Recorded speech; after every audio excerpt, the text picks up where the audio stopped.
12년 차. 9년 차, 7년 차, 5년 차. 7년 차. 대단하신 분들과 제가 오늘 또 함께 하는 것 같습니다. 생소하게 생각하시는 분들이 많더라고요. 다양한 그 대형 병원에서 역할을 하고 있습니다. 혹시 또 더 좀 저희가 자세하게 알 수 있을까요? 안녕하세요. 강북 삼성병원 임직원들의 찐 리얼 인터뷰. 어서와 병원은 처음이지 진행을 맡은 아나운서 윤경빈입니다. 자, 병원과 환자들을 위해서 정말 많은 분들이 애써주고 계시죠. 그 중에서도 이분들 없이는 병원이 결코 돌아갈 수 없습니다.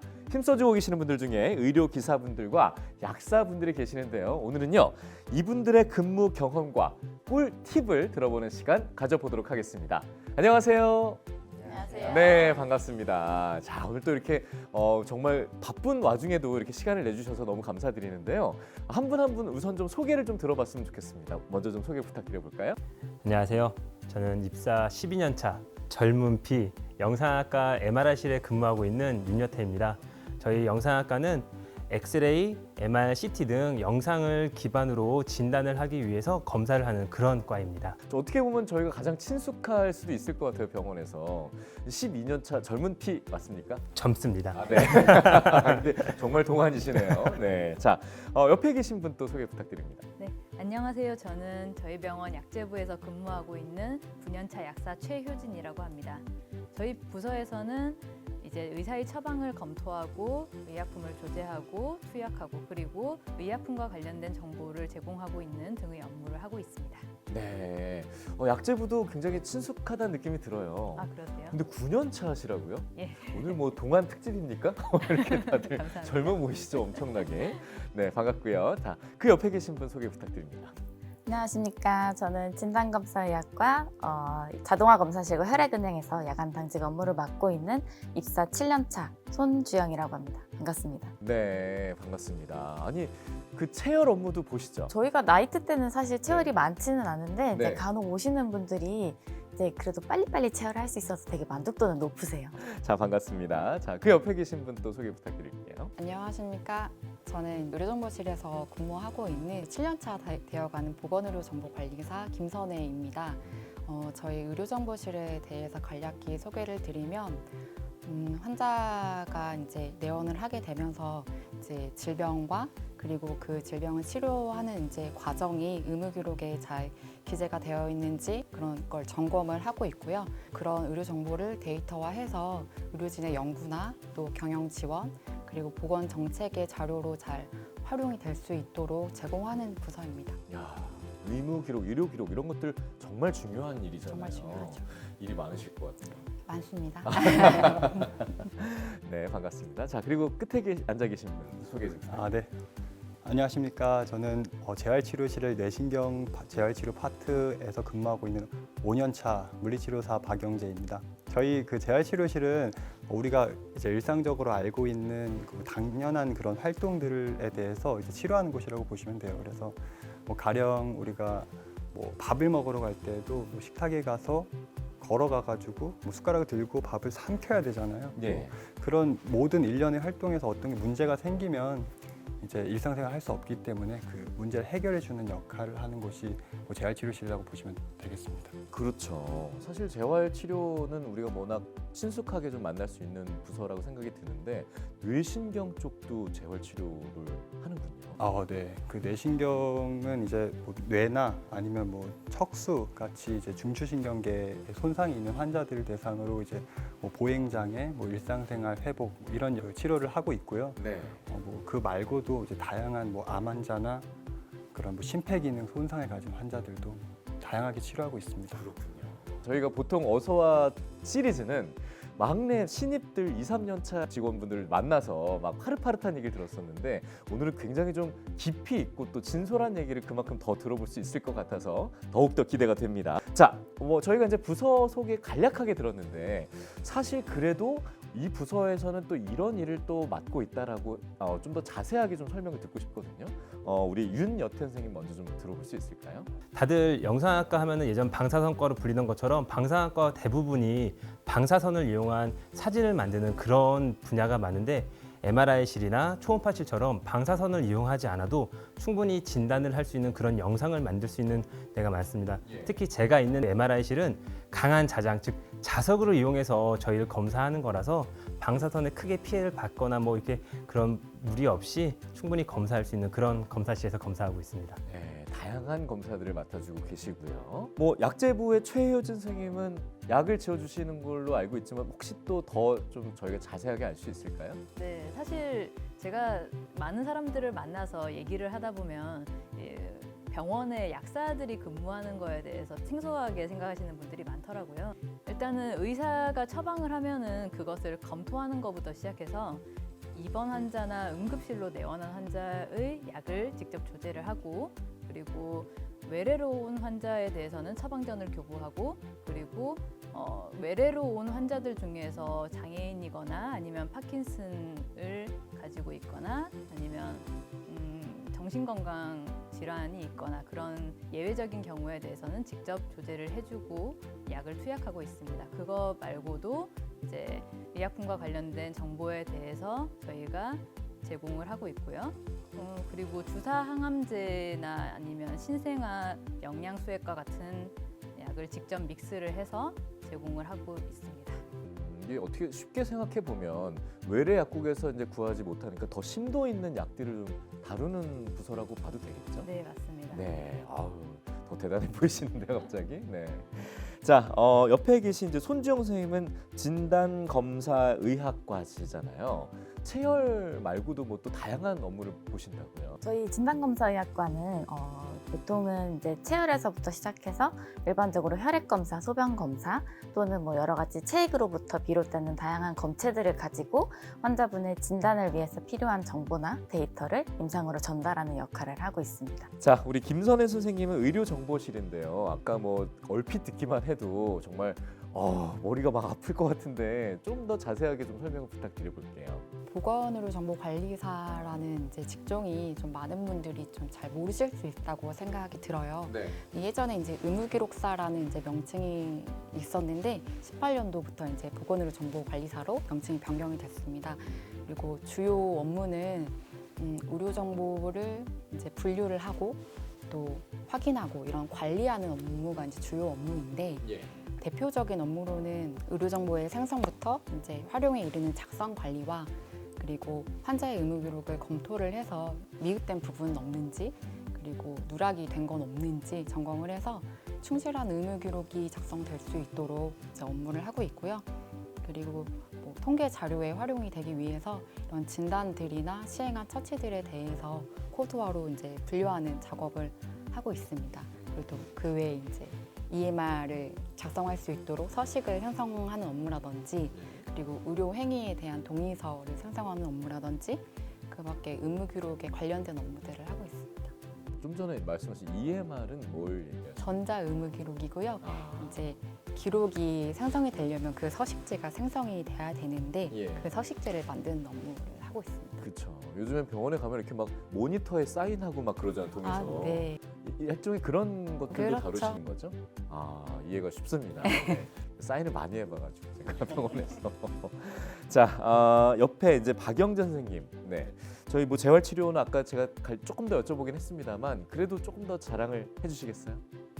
재활치료사라고 하면은 이제 그 안에 물리치료사, 뭐 작업치료사, 언어, 인지치료사 되게 다양한 직종들이 있어요. 예. 그래서 뭐 언어에 문제가 생기는 경우 언어 치료를 받을 수도 있고, 뭐 인지장애에 대한 인지 치료를 받을 수도 있고요. 일반적으로도 물리치료사라고 하면은 보통 뭐 도수치료하거나, 뭐 체형 교정하거나 뭐 이런 역할로 많이들 알고 계신데 그뿐만 아니라 뭐 가령 암 환자 같은 경우는 뭐 부종이 생겨서 뭐 부종에 대한 치료를 할 수도 있고 또 뭐 심각하게는 중환자실의 이런 컨디션을 회복시켜주는 역할을 할 수도 있고 그렇게 다양한 그 대형 병원에서 역할을 하고 있습니다. 정말 대형 병원에서 재활치료사가 맡는 역할은 너무나도 폭이 넓은 것 같아요. 정말 깜짝 놀랐습니다. 네, 자 이제 진짜 본격적인 좀 질문을 하나씩 드려보도록 하겠습니다. 지금 해당의 직무를 선택하게 된 나만의 어떤 계기가 있을까요? 저희 특히 물리치료사 같은 경우는 내 건강한 신체랑 지식만 있으면 어디서든 뭐 시공간의 제약 없이 이렇게 치료를 하거나 평가를 할 수가 있어요. 뭐 그런 부분, 그리고 그로 인해서 이제 내 몸에 대해서도 잘 알게 되고 주변에도 이렇게 뭐 선한 영향력을 좀 끼칠 수 있는 점이 가장 또 매력적인 포인트였던 것 같습니다. 그래서 그런 일을 원래 관심이 있으셨던 거예요? 이제 뭐 실습 가고 하면서 잘 알게 되면서 아 이게 내 역할일 수도 있겠구나. 그래서 점점 더 애정을 갖게 된 것 같습니다. 해죠. 근데 해보니까 만족하십니까? 보호자분들이 되게 많이 좋아하세요. 아기를 낳게 되면은 아기가 제일 가장 이제 임팩트 있는 그런 이벤트 중에 하나가 이제 첫 걸음을 떼는 거잖아요. 근데 이 어떻게 보면은 인생에서 두 번째 걸음을 떼는 곳이 이제 재활치료실이에요. 그러니까 이 첫 걸음을 뗐을 때 이제 저도 그렇고 뭐 주변의 환자분들 그리고 다른 관련 없는 사람들까지 막 박수 치면서 좋아하는 그런 이제 좋은 영향을 끼치는 공간에서 이렇게 일을 하게 돼서 보람 있고. 인생의 두 번째 첫 걸음을 또 걷는다는 이 발걸음을 뗀다라는 의미 진짜 너무 크게 와닿네요. 뭉클했어요 지금. 야, 앞으로도 계속 힘써주시길 바라겠습니다. 네, 아름답습니다. 이 훈훈한 분위기에 이어서 자, 김선혜 너무 선생님은 부담스러워. 어떤 계기로? 아니, 네. 저는 좀 어렸을 때부터 좀 막연하게 병원에서 좀 업무를 하고 싶다라는 마음이 있었어요. 좀 멋있어 보이고 막 그런 게 있어가지고 그 의무 기록을 통해서 다양한 질환을 이제 좀 접할 수 있고 이제 그런 부분이 좀 신기했고 궁금했고 또 그런 게 특별하게 느껴진 것 같아서 그 부분에 대해서 좀 매력적으로 느낀 것 같습니다. 의무 기록이라는 거가 정말 중요한 관리거든요. 너무너무 중요하고 뭔가 뭐 어떠한 과정을 통해서도 제일 먼저 접하게 되는 게 그런 것들이잖아요. 그러니까 환자들이 어떻게 보면 가장 프라이빗한 그런 것들을 좀 다루시는 일인 만큼 책임도 크실 것 같습니다. 네. 손지영 쌤은 어떤 계기로 선택을 하셨습니까? 고등학교 때 이제 직업 체험을 가서 이제 처음으로 알게 됐었고 대학병원 실습 갔었을 때 집중해서 일을 하시는 선생님들의 모습을 보고 아, 난 임상복리사로 일을 해야 되겠어. 큰 병원에서 일을 해야 되겠어라는 이제 좀 그런 자신감을 갖게 되기도 했고요. 자, 우리 최효진 선생님. 네. 생명과학과 화학 쪽에 관심이 있고 이제 그래서 제약 쪽에 관심이 있어서 약대로 진학을 하게 되었는데요. 이제 약대를 졸업하면서 어디로 제가 가야 될까 고민을 하던 차에 조금보다 더 전문적인 일을 하고 싶었어요. 병원 약사의 길을 선택을 하게 되었는데요. 일반 약국에 있는 약사님들이 그 일선에서 가장 환자들과 맞닿아 있는 그런 직종이라고 생각을 합니다. 그런데 이제 거기에서 물론 이제 보람차고 의미 있는 일을 할 수 있겠지만 거기에서 하지 못하는 일을 여기에서 저는 할 수 있다고 생각을 했어요. 주사항암제를 조제를 한다든지 의료진들과 함께 같이 회진을 다니면서 환자들을 겪는다든지 해외 학회에 가서 이제 다른 나라의 의료 현실을 확인을 하고 그거를 우리 병원에 접목시킬 방법이 있을지 고민을 해본다든지 그런 일들을 하면서 이제 조금 더 여기에서의 보람을 찾을 수 있었죠. 보람을 많이 느끼고 계시는 것 같아요. 네. 지금도 좋습니다. 자, 우리 최강동안 윤여태 선생님은 네. 큰일 났네요. 다들 이렇게 멋있는 내용들을 말씀해 주셔서 저는 국민보건 향상에 이바지하기 위해서 했으면 좋지만 네. 사실 제가 그 취업을 생각하는 대학교 시절에는 사실 취업 난이 되게 심해서 찾다 보니까 지금 여기 있는 이 과를 오게 됐거든요. 사실 시작은 그렇지만 막상 대학을 졸업하고 제가 이런 현장에서 일을 하면서 제가 하는 이런 검사들로 질병을 찾아내고 그 질병을 찾고 치료를 완벽하게 하는 환자분들을 보면서 야, 이거는 천직이다. 이거는 내가 지겹지가 않은데 출근이 내가 하기 싫은 게 그런 느낌이 하나도 없는데 저는 사실 지금까지 내가 10년, 20년 후에 이 일을 어떻게 하지라는 생각을 한 번도 해본 적이 없어요. 계속 할 수 있겠다는 생각을 하시는 거예요? 예, 제가 만약에 된다 하면은 저희 병원에 정년 이상이 돼서 물론 소규모의 이런 병원을 가더라도 이 일을 할 수 있으면은 저는 이 직업을 계속 이어가고 싶습니다. 뭐 걱정하신다더니 제일 아름답게 마무리하고 계세요 지금. 네, 천직이라는 말을 어떻게 표현하실 수 있었는지라는 느낌을 가질 수 있었습니다. 정말 대단하신 분들과 제가 오늘 또 함께 하는 것 같습니다. 네, 5분의 얘기를 들어봤는데 앞으로 강북 삼성병원에서 이런 직무를 맡아주실 분들에게 좀 도움을 드리고자 사실 이런 콘텐츠를 만드는 거잖아요. 그렇기 때문에 내가 이 직무를 맡으면서 또는 앞으로 들어오실 분들이 이 직무를 맡기에 꼭 이것만큼은 필요하다, 이런 역량은 좀 필요합니다 라고 좀 알려주시고 싶은 부분이 있으시면 좀 말씀해 주시면 좋을 것 같아요. 이번엔 윤여태 선생님부터 말씀 부탁드릴게요. 저희가 사용하는 장비에 대한 이해도도 당연히 높아야 되지만 환자분들한테 해가 되지 않는 전문 지식이 충분히 필요하고, 그리고 어찌됐거나 아픈 분들을 저희가 맞이하고 매일 보다 보니까 그분들을 뭔가 웃을 수 있게 하는 저의 이런 강력한 정신 상태나 아니면 밝은 마인드가 좀 필요하다 생각합니다. 와, 뭐 계속 천직이시라는 걸 지금 계속 보여주고 계십니다. 네, 정말 도움이 많이 될 것 같아요. 네, 우리 최효진 선생님은 어떤 역량을 좀 갖춰야 된다고 생각하세요? 많은 것들이 있겠지만 저는 정확함이 제일 중요하다고 생각해요. 예, 다른 말로 표현하자면 꼼꼼함이라고도 생각을 할 수 있는데, 신속한 업무 처리라든지 아니면 환자들을 배려하는 친절함, 이런 것도 정말 중요하다고 생각은 합니다. 하지만 몰아치는 처방 상황 속에서 그거를 정확하게 조제를 하는 게 단연 중요하다고 생각하는데, 틀리지 않는과 그리고 틀린 것을 바로 잡아내는 것, 그것이 이제 제일 중요하다고 저는 생각을 하고요. 이제 여기가 무엇보다도 경중을 오가는 환자들이 있는 병원이니까 그게 첫 번째라고 생각을 합니다. 꼼꼼함을 말씀하셨는데 그만큼 또 동시에 침착함도 굉장히 많이 필요할 것 같아요. 네, 맞아요. 네, 이런 부분을 꼭 좀 기억해 보시면 좋을 것 같고요. 자, 우리 손주영 선생님이 계신 직무는 어떤 역량이 필요합니까? 진단검사의학과에서 일하면 신속하고 정확하게 검사 결과를 임상으로 전달해야 되는 게 가장 중요하다고 생각할 수 있는데요. 특히 제가 일하고 있는 혈액은행의 경우에는 야간에는 더더군다나 응급하게 수혈을 할 필요로 하시는 분들이 굉장히 다양하게 빈번하게 존재를 해요. 그래서 이 응급수혈을 진행할 때 빠른 판단력이 제일 중요하다고 생각합니다. 어떤 판단을 해야 됩니까? 어떤 방법을 써서 더 빠르게 검체를 시료를 채취를 해서 환자분한테 정확한 혈액을 전달할 수 있는지 빨리 판단해서 하면은 환자분들한테 좀 더 유니버셜한 블러드보다는 좀 더 적절한 혈액을 빠르게 공급할 수 있는 그런 장점이 있기도 해요. 이런 점을 좀 꼭 기억해 주시면 좋을 것 같습니다. 자, 김선혜 선생님, 어떤 역량이 필요합니까?